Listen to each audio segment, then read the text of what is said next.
In the last couple of videos, we've been learning about some new topics in the world of React, including classes, state, and lifecycle methods. And in that process, we've learned a lot, but we've also gotten away from really moving our application forward and developing it out. So in this section, I want to start to get back on track. Remember that we've already created a component called season display. So in this video, I want to import the season display into the index.js file. And then down inside the render method, rather than printing out the latitude right there, I want to show the season display instead. Remember, the goal here is not to show the user their latitude. The goal is to show the current season, either summer or winter. So to get started, at the very top of the index.js file, I'm going to import season display from season display, like so. Remember, we already created that component and it's inside the same directory, which is why we use the / right there. So now down inside of my render method, I'm going to find where we are currently printing out the latitude, and I'm going to remove that. I'm going to instead create an instance of the season display component. Now when we create this thing, we need to tell the season display what the latitude of our user is. And then it will be up to the season display to figure out whether or not it is summer or winter and adjust its styling appropriately. So we have to take our latitude, which remember is stored inside of our state object, and somehow get that property, get that value of state down into the season display component.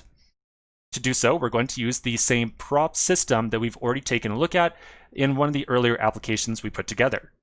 So I'm going to add on a new prop with a name of simply lat, again, short for latitude. And then I will assign it a value of this.state.lat. So we are taking a property from the state on the app component and passing it as a prop down into the season display. And this is where the two systems of props and state start to get just a little bit confusing. So to make sure that things are really clear right here, yes, we can take state from one component and pass it as a prop down to the child. In this case, the season display. So now the season display is going to be very closely linked with the app component.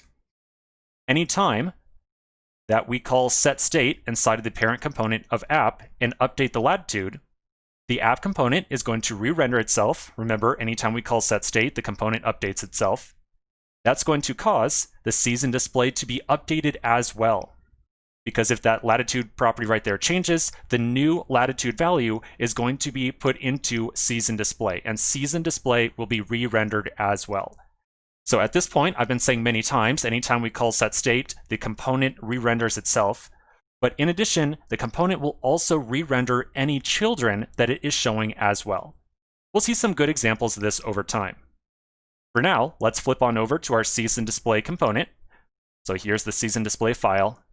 Remember, anytime that we pass a prop into a functional component, it's going to show up inside of an object that is the first argument to that functional component. And we always refer to it as props. So inside of that object, there should be a lat property that contains our user's latitude. Just to make sure that it is there, I'm going to do a console log of props.lat, like so. And then I'm going to save this and check out the browser and just make sure that the latitude is correctly showing up inside of the season display. So once I flip back over here, I can very easily see, yep, I got the console log there. That means that the season display is being told what the current latitude is. So now that we've got that latitude, we're going to start to write some code inside of this component to make sure that we can determine whether or not it is summer or winter, also depending upon the month, which we have to figure out here as well. So let's take a quick pause right here. When we come back to the next section, we'll start to write out some code to determine the current month, and then use the latitude and the current month to decide whether or not it is summer or winter. So quick pause, I'll see you in just a minute.